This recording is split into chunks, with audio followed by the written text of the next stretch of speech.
Hi, I'm Chef Carol, and today I'm going to make 2 Calla Lilies.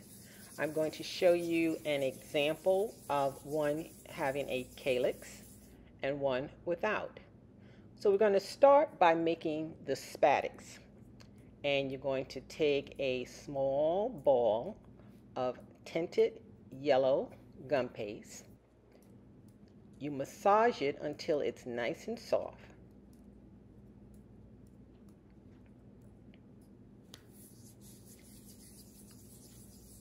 Once you find that it's nice and malleable, you're going to roll it into a ball, and then you're going to take that ball and your index finger and roll it into a sausage. Now you determine the length of your spadix by using the cutout and making sure that the spadix is at least 3/4 from the bottom to the top.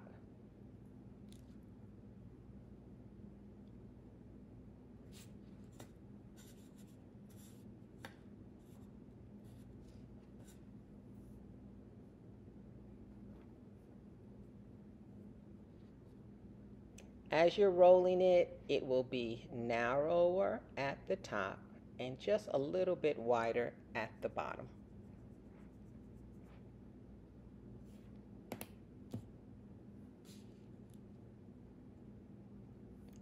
Once you've determined that the length is correct, you're going to take a flour wire and very gently bend it at the top. You're going to make a hook. You'll take that hook and you'll dip it into gum glue, which is just a small piece of gum paste in water, and you'll insert it into the wide bottom of the spadix and very gently push it up through that sausage that you rolled out. So now we know that that piece of the flour is our spadix. Once you've determined that it's well inserted, just give it another little roll.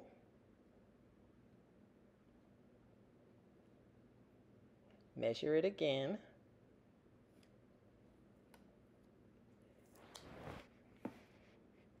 Now you're going to take a little sprinkling sugar and your gum glue, you're going to just spread it to the top half of the spadix.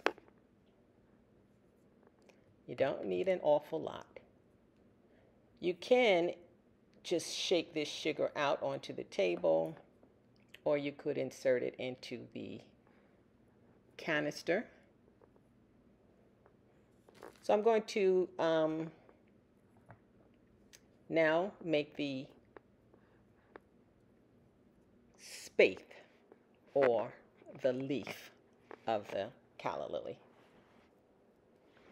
Once again, I am massaging the gum paste, making sure that it's nice, soft, and malleable.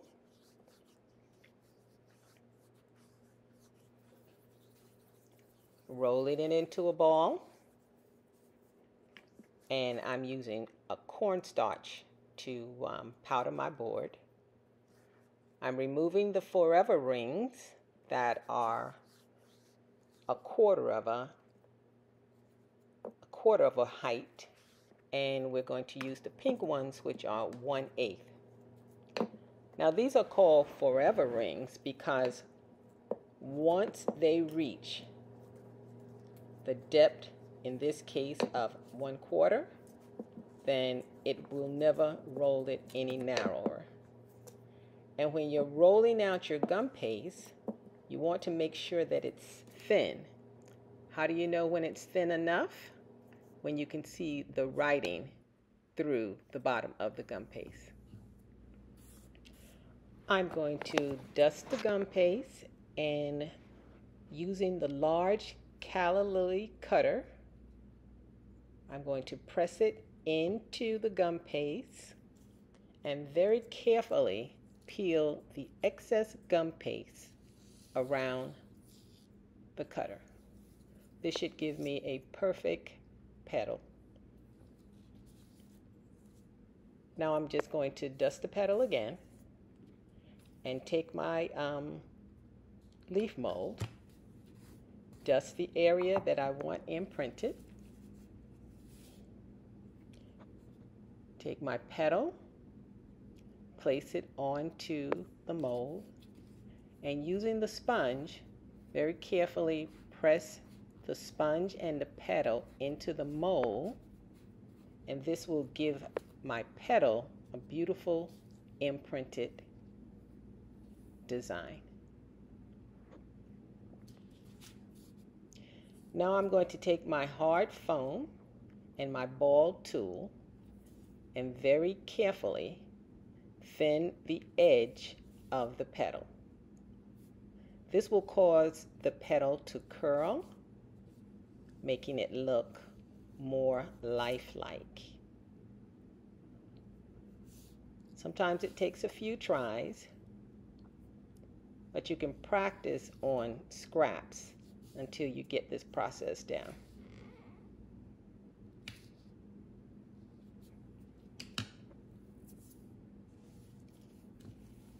Once you've thinned the outside of the petal, I'm going to take the flower former, dust it with a little cornstarch. I'm going to take my imprinted petal, keeping the imprinted side facing the flower former. Shape it to the flower former. Use just a small amount of gum glue and placing that on the inside and very carefully fold it over. Very carefully press it, and now you're just going to fluff the edge, giving it a very gentle curl. Just very carefully with your fingers, fold it upwards. It gives the petal a little bit of life, and we're just going to shape that point at the end between our thumb and forefinger.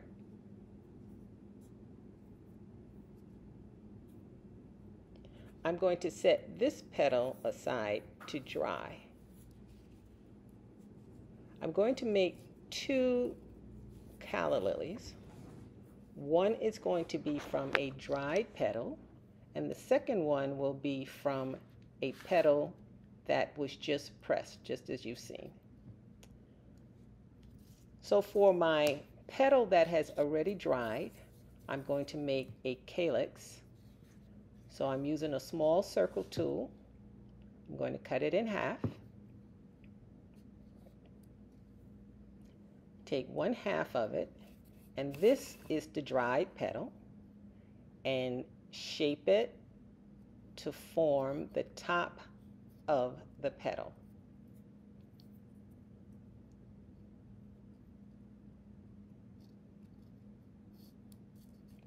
Now, once I've determined that I have a good shape for it, that it will meet the original petals line up, I'm going to take a very small amount of gum glue.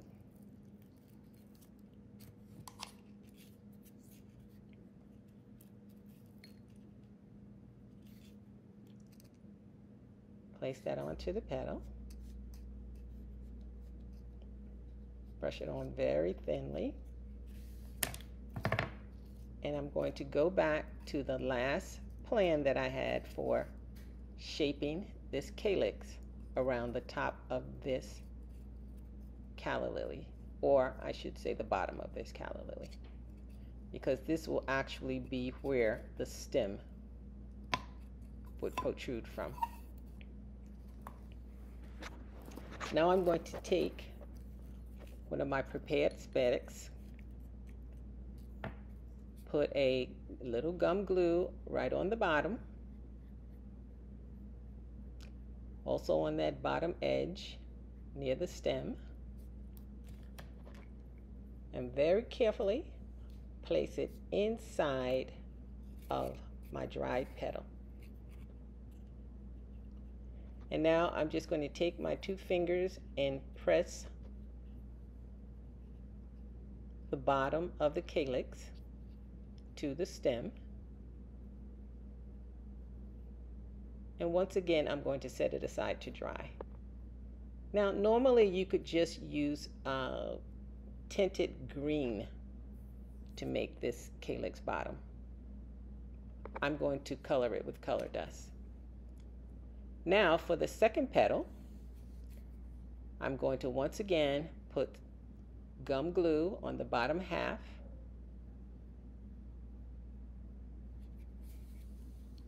And keeping in mind that this petal is still moist, it's freshly rolled out. It will not have a calyx. And very gently, you're going to just press it together to form the bottom of the calla lily.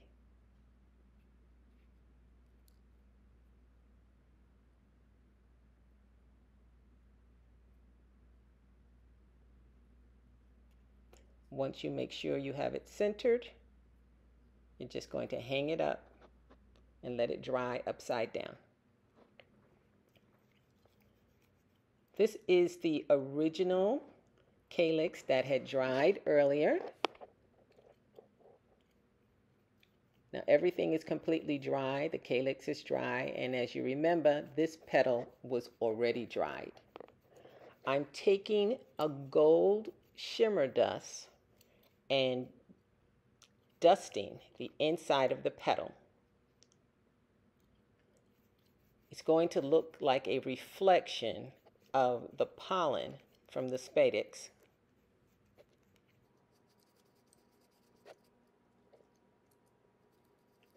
Now keep in mind that calla lilies come in all colors.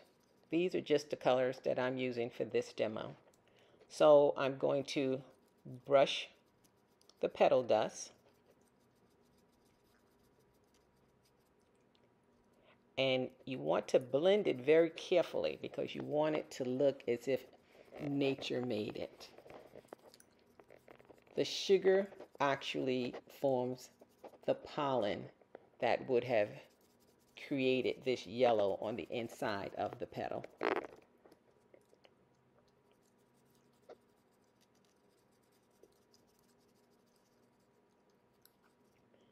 Be very careful because these petals are very delicate.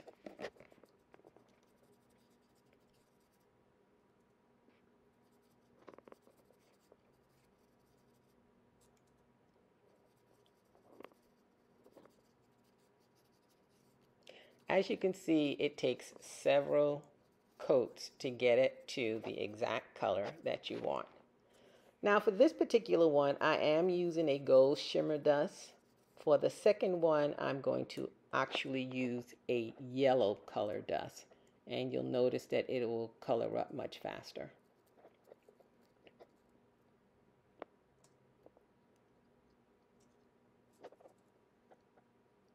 Now I'm going to take a darker green to paint the calyx.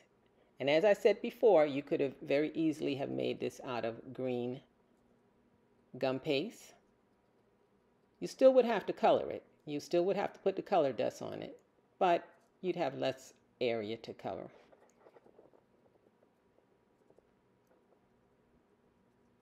It's just a choice. You decide. And sometimes things just depend on what time you have. When I make these without the wire, then I would just use gum paste that was already colored green.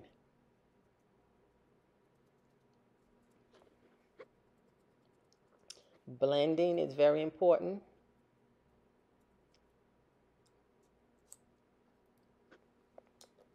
So if you'll notice, I'm using a darker green.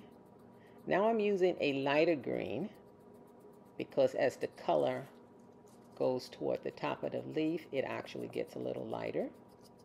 So I'm using a lime green color dust. And most of these color dusts are made by Wilton, but many different manufacturers make them. The ones I'm using just happen to be Wilton colors.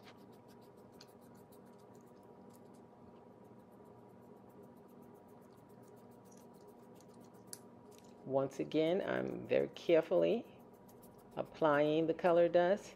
And as you can see, by having the imprint on the flower, it really makes it pop.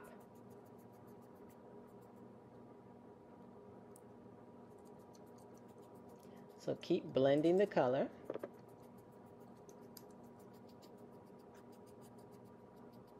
And where the color dust falls, just blend it into the leaf. No problem. It just looks more natural. And remember, even in nature, leaves are not perfectly smooth. They're not perfectly round. Some have jagged edges, some have smooth edges. So if you don't get the smooth edge that you think is perfection, remember, it doesn't have to be. So just keep blending that color.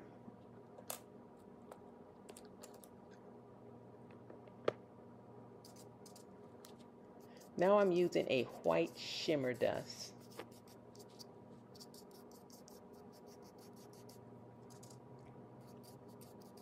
And generally, whatever you do to the front, you have to do to the back.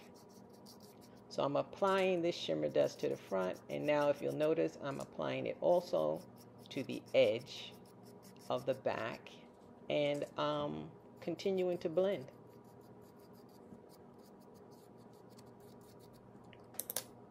The shimmer dust gives it a nice finish. Now I'm using a dusty pink, and I'm just adding a little color to the edge of my petal.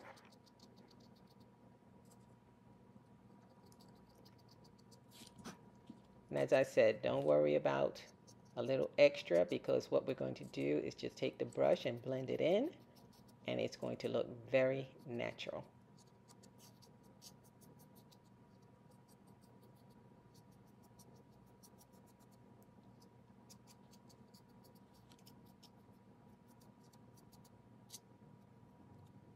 I think that's beautiful. And that's the first petal. Now here's the second petal. Remembering that this petal does not have a calyx, and this time you'll notice I'm using a yellow color, and notice that the yellow color fills in that area much faster. Color depends on what particular look that you're going for. If you, in the first petal, were going for more of a gold color, then you would use the gold shimmer. If you're going for bold colors, then you could very easily use the yellow, as I'm doing. It blends right in with the spadix. And I'm just bringing it up as it starts to fade.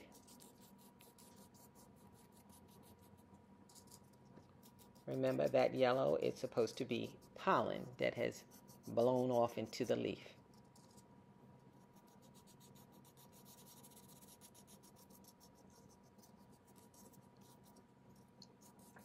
So now I'm also using the white shimmer on the top of the leaf.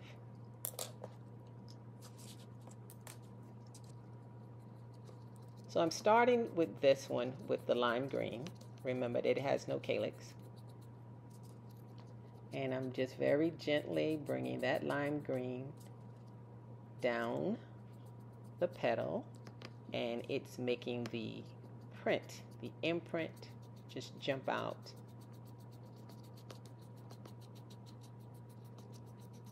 It makes the flower, the imprint makes the flower really come alive, giving the impression of an actual leaf. So as before, I'm blending in the color. It gets lighter as it gets closer to the tip of the petal. How dark or how light just depends on what you're aiming for. And as I said, if the dust shakes off a little, just blend it right into the leaf. Now I'm taking just a little bit of yellow, a very light yellow, and adding it to the bottom and blending that in with the lime green.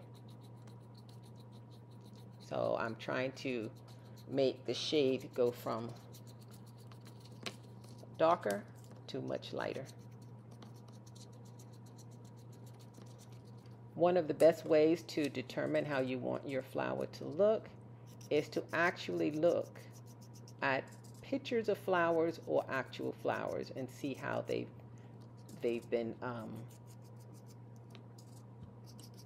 to see how the color blends. I've seen some Calla Lilies that are very bold in color. So feel free to experiment and create your own small piece of art. Once again, I'm using the pink to go around the very edge of the flower.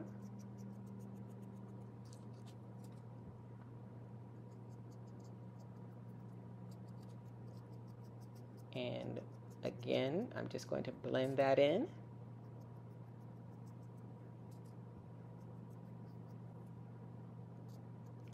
Go across the front and just blend it in.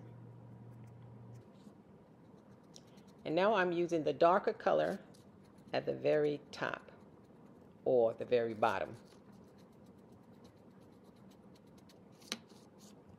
Whether you use the Calyx or not really just depends on what you want to do. I think that for these wired ones, I would prefer not to use the Calyx. So here they are side by side. Subtle differences in color, but both beautiful.